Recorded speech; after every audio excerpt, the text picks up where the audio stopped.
Well,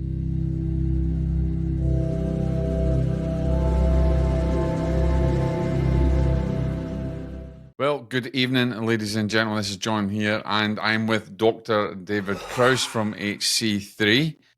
And we're jumping in tonight because, as you've probably heard in the news, or you've seen in the news reported, there has been many cases, outbreaks of Legionnaire's disease, Legionella, that has been found in an assisted living facility in Albany, New York.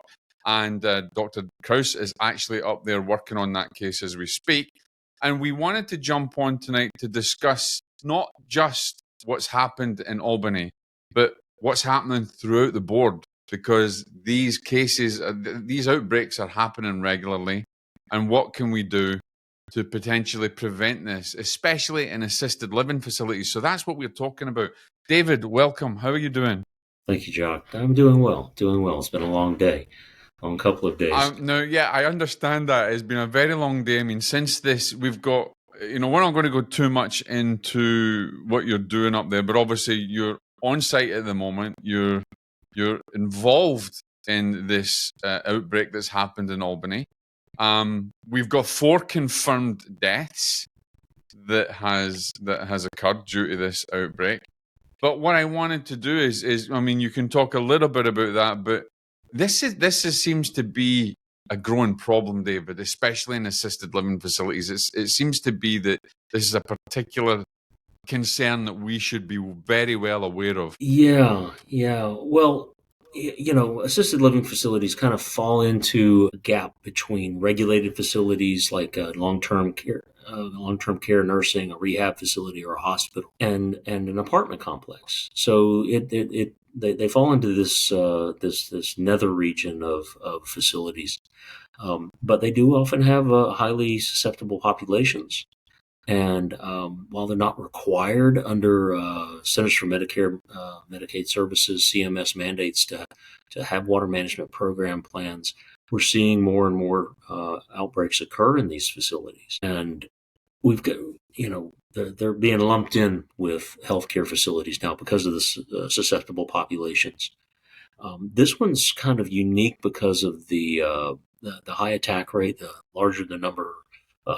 Normal percentage of individuals who are contracted the disease, and then also just the rapidity, how rapid the outbreak appeared to happen.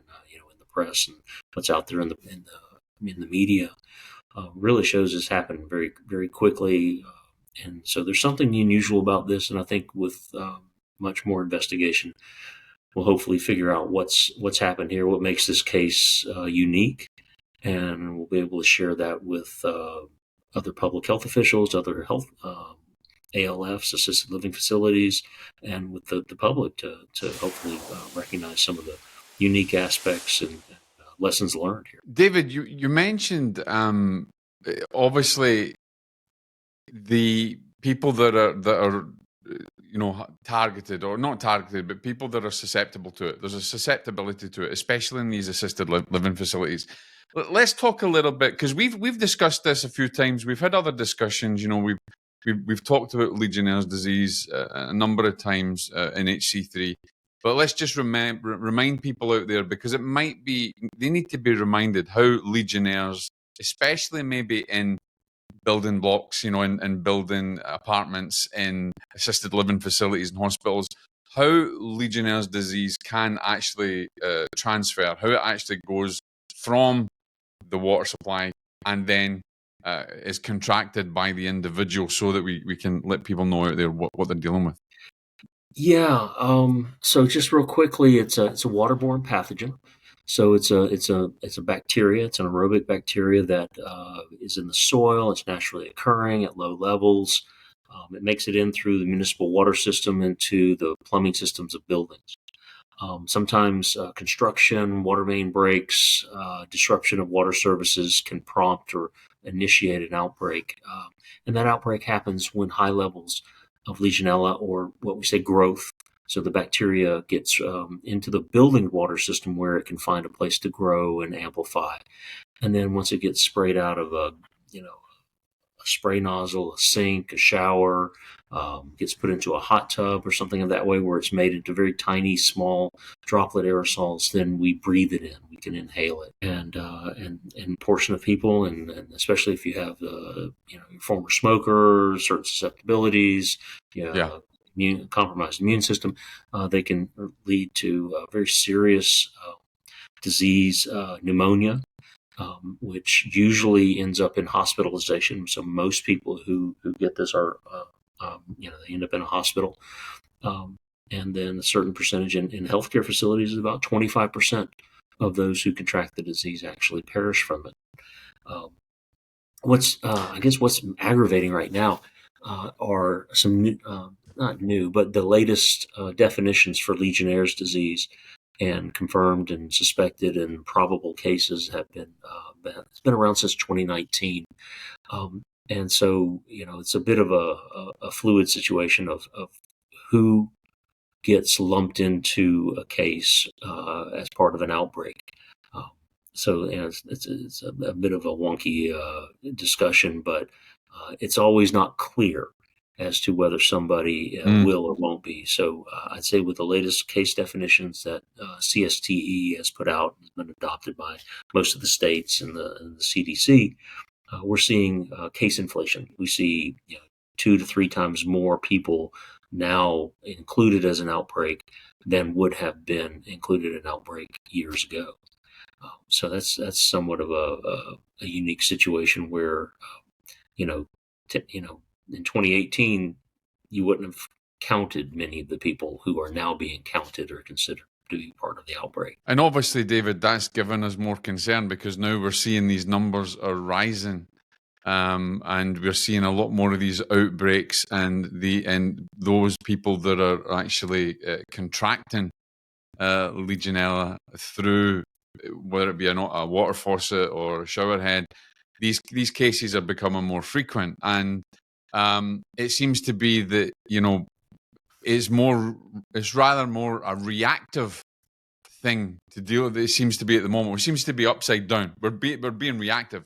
An outbreak happens, and we'll kind of get into the proactive at the moment. But something that you mentioned that I think is really important for people to understand as well is you mentioned about how, and maybe in other cases, but the case that you're in, that you're involved with now, that's in the public eye, that how rapidly it went through.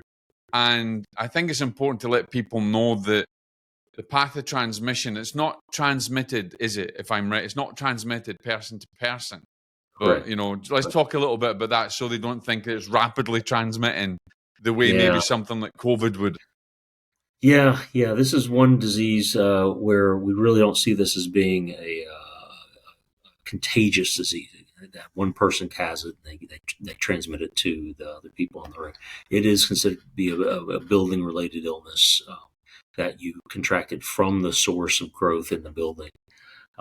That's really important for people. Now, there's one paper where they claim one person got it at one time from another person. I don't even give that much credit because they really didn't do the investigation to rule out other possible pathways of exposure.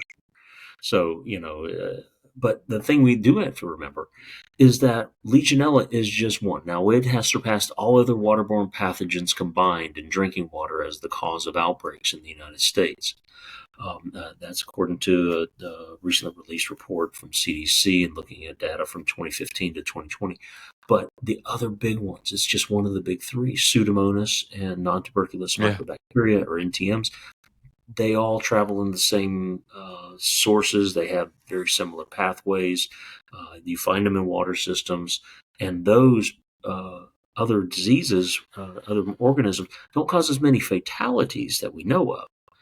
But they cause more hospitalizations. They cause more hospital costs, healthcare costs than Legionella. Yeah.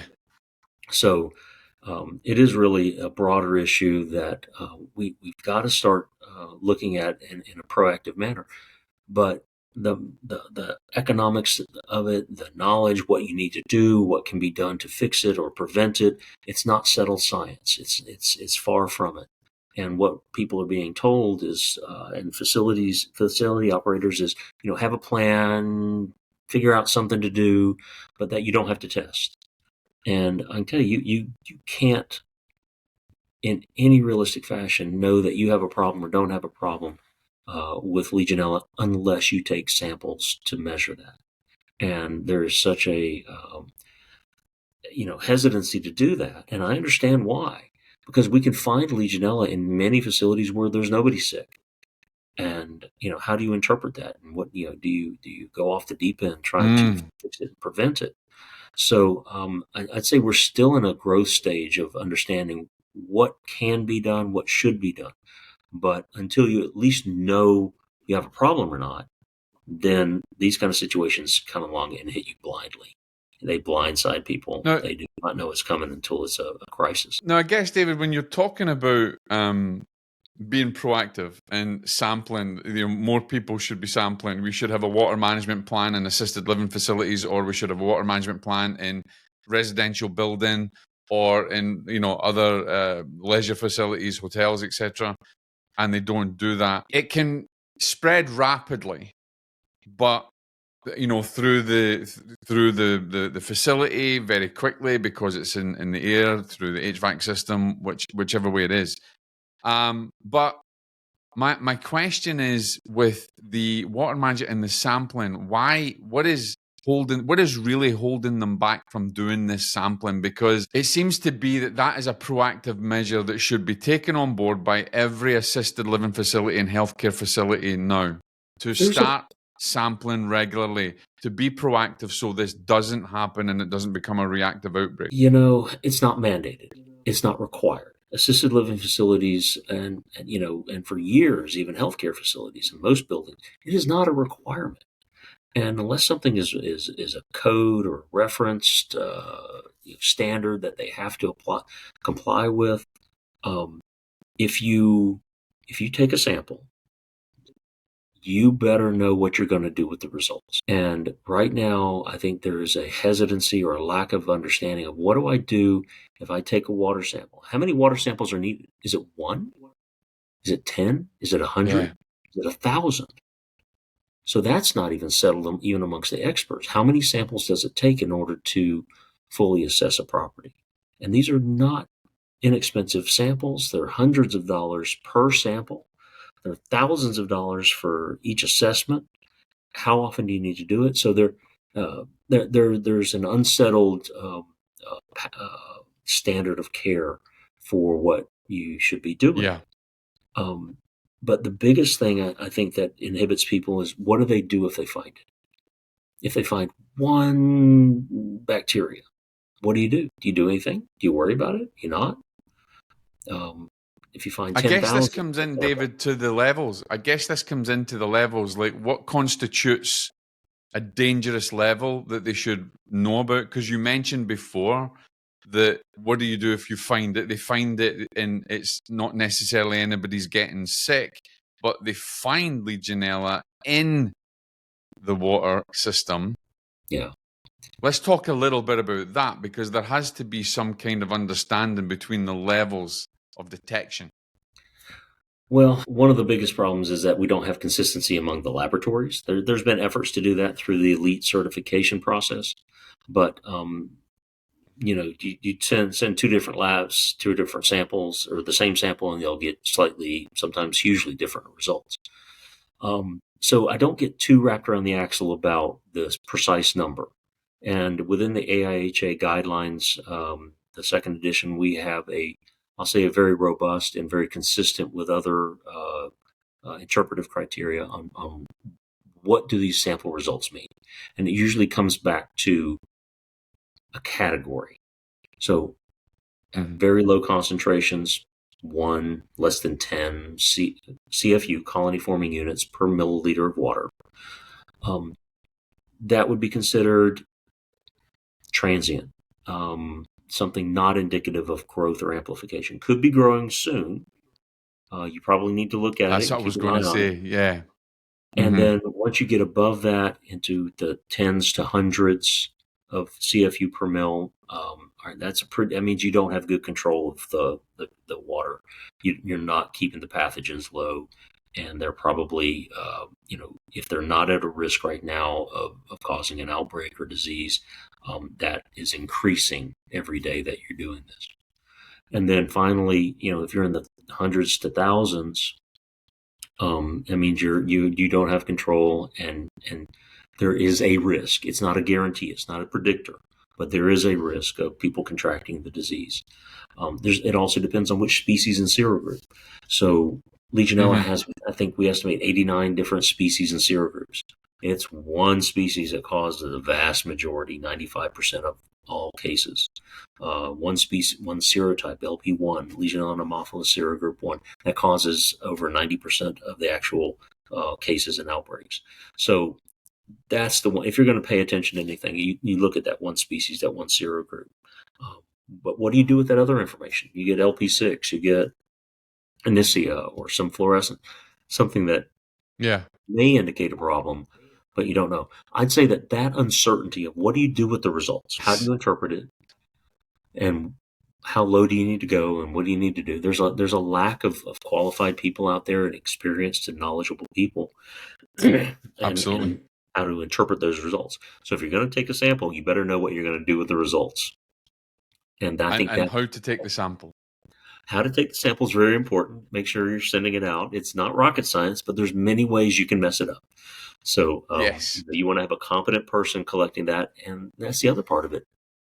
The consumer, no, David, they don't know who's competent. There's no certification out there that you can rely upon to say, okay, you know what you're talking about. And obviously the certification is something that we're looking toward working, through HC3, and the collaborations that we have is something to do that. I want to kind of jump in because let's talk about for somebody out there who's maybe in a leadership role within an assisted living facility or any other facility that's potentially a threat. You mentioned, obviously, what do you do? What do you do if you get something? What do we do with these levels are? But maybe they need to understand, look, how fast can this colonize? The colonization, obviously, having the right recipe for disaster. How fast really can we think if they've detected something, they ignore it? How fast are we looking for colonization when the environment is perfect? That's a great question.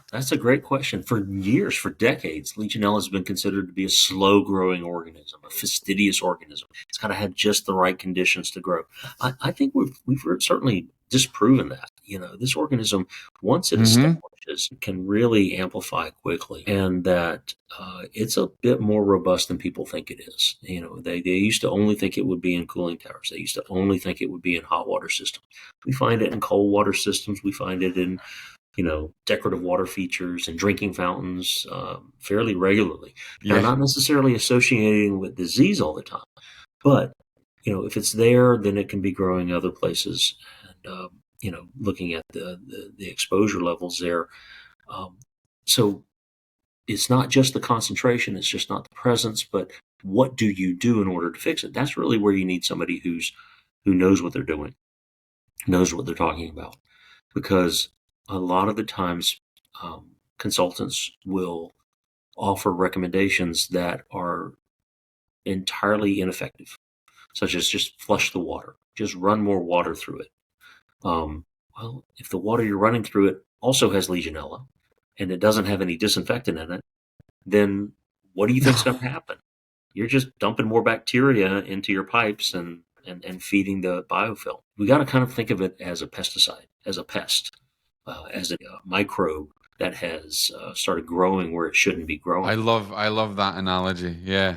And so monitoring it as a pest, kind of in the integrated pest management model, where you monitor, you look for, you have surveillance for it. If you see indications that it's establishing or coming in, then you take actions. You use different control measures like heat. That doesn't work so well. Or supplemental disinfection, chlorine, monochloramine, identifying different ways to disinfect. But we're kind of stuck. We don't have a whole lot of tools to remediate. There's copper silver ionization. There's some people have used hydrogen peroxide. But one of the things we have to be concerned with, just like using an insecticide to kill roaches or ants, when you use chlorine or any of these disinfectants, they are toxic. There are toxic substances that we try to put in at just the right amount that will kill the bug or inhibit the bug without hurting the people, without hurting the equipment. And so it's not taken lightly. So I think that's another big reason that facility operators, the cost of doing this, the risk they perceive as causing this. If we uncover a problem that isn't really a problem, or we uncover a problem and somebody then sues us and we didn't do the right thing, or we didn't do the things fast enough, all this uncertainty about it. So I think that's one of the biggest barriers to people taking proactive measures. But that's human nature, and we've been dealing with barriers to proactive public health and individual health for years. All of us should be eating our vegetables and exercising every day, right? But once you have a heart attack, the treatment for the heart attack is not eating vegetables and exercise. Okay, you got to back up. No. And do what you need to do in order to save the life. And that's kind of what we're dealing with Legionella and outbreaks. Sorry, I've been talking all day. I love the way that you bring. I love the way you bring a pest control analogy in, because obviously, in the pet, if you've got an invasive species, you have to control it, and very often you have to look at it as an investment, because for instance, termite control. You're in a place where termites can damage your house and eat your house and everything else. It is now, legally, you have a home, you can't sell a home, you have to have a termite bond, you have to have these things to show that you're controlling that species that potentially damage it. So maybe health facilities because let's face it, health facilities, they're making an inordinate amount of profit out there. Now, I'm not going to jump into the whole political argument about profit and God knows what else in the healthcare industry, but we're not stupid. We know that they are.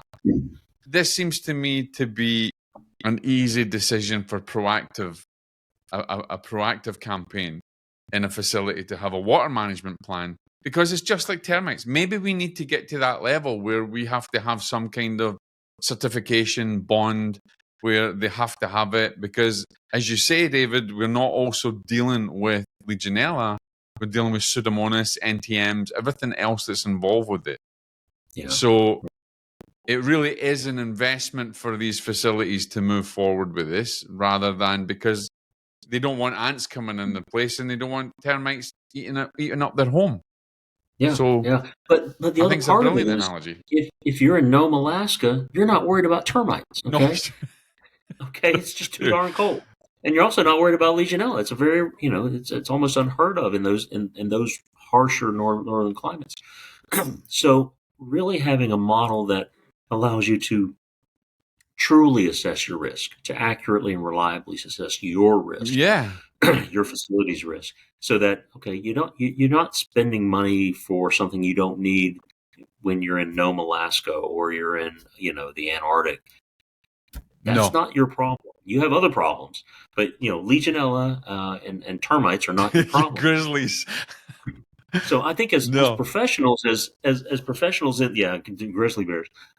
As professionals in this field, we really need to start speaking that language of how do we come up with a model that allows facilities and encourages them and benefits them. Yes. To understand their risk, to evaluate that risk, and then to take the steps necessary to protect public health. I think it's still not settled, and we've got to. We owe it to both our profession to increase our knowledge and understanding of Legionella and outbreaks and how they happen, what preventive measures work and which ones don't. And in many ways, I feel that the ASHRAE methodology, which is based on hazard analysis and critical control point systems, or HACCP, may not have been the best model to use. Maybe integrated No. pest management may have been the most appropriate method, to look at this as an invading pest that is treated and when you need to treat, that is monitored when you are in between periods of infestation. And how do you apply those pesticides, those disinfectants in a way that don't harm the people, but actually, effectively treat the building. I mean, we go to great measures to tent a house when it's been invaded with termites. Yeah. And that is not a safe place for a person to be in while that process is happening.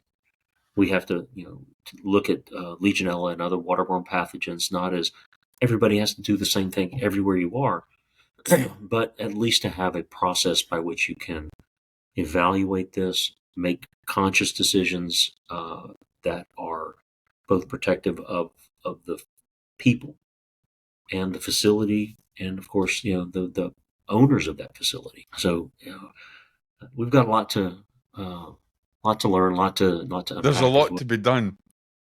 Absolutely. I want to before we finish off, David, as well, because we've covered about the public health and the facilities and things, but let's talk about in our field in environmental health and industrial hygiene.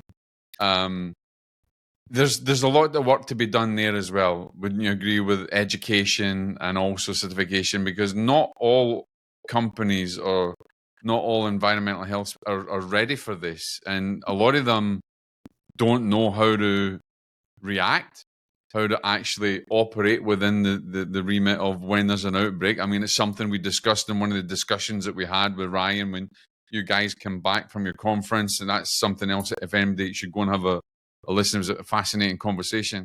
But I think that's important to understand as well, is that even in in health scenarios and industrial hygiene, occupational health, they're not ready either because there's lack of education.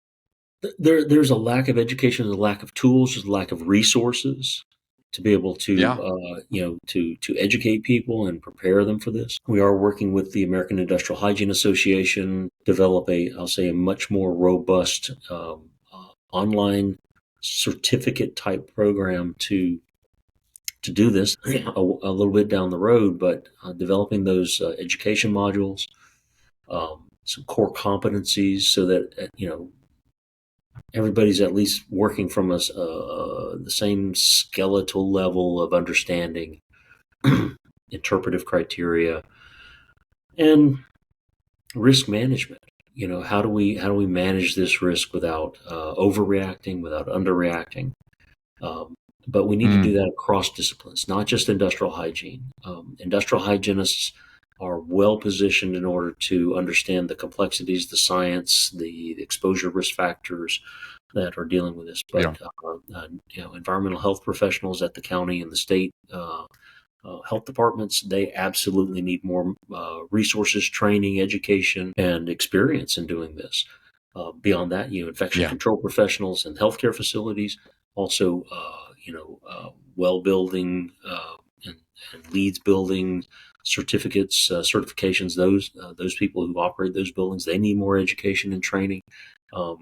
We need a bigger workforce. We need more people out there who are able to respond to outbreaks and to take effective proactive measures to prevent things. And we are trying to pull that together and identify the training and the modules and information people need to have, and then to have some level of certification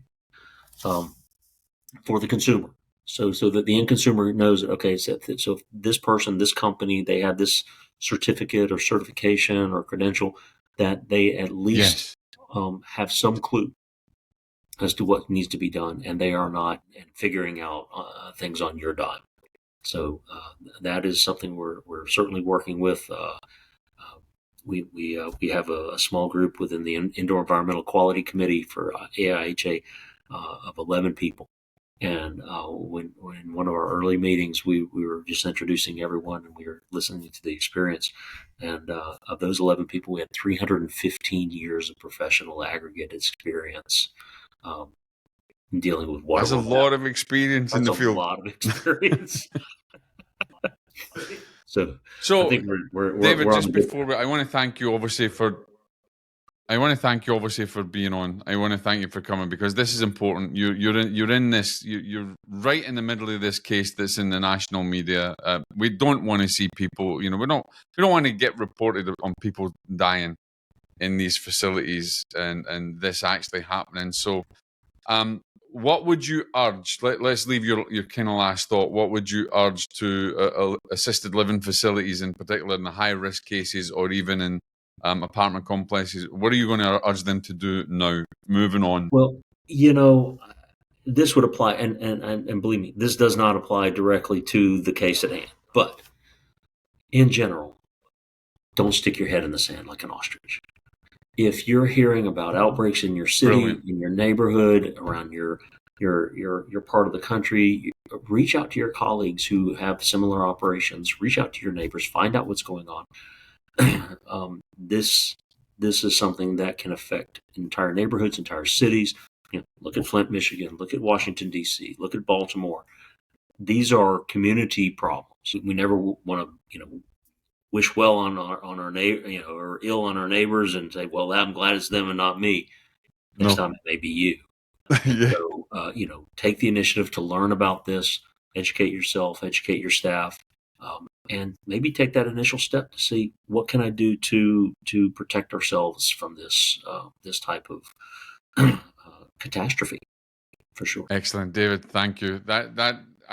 Again, thank you for joining me. I wanted to really jump into this because this is really a hard hitting subject that's in the news at the moment, and obviously we want to educate people out there. So, ladies and gentlemen, thank you for listening. If you have any particular concerns, or you need a risk analysis done, or you need to get your place tested, then please reach out to Dr. Krause and the team at HC3. It's hc3fl.com. One of our experts will connect with you, will help you, will guide you in what you need to do. Again, exactly as Dr. Krause said, don't stick your head in the sand, because Legionella is not just here in the States. It's everywhere. It's the potential is there, obviously, with the right environment, the right conditions. There is a potential, and you never know. It could be your place next. So be more proactive than reactive. David, thank you for joining me this evening. Absolutely. Thank you very much, and everybody be safe.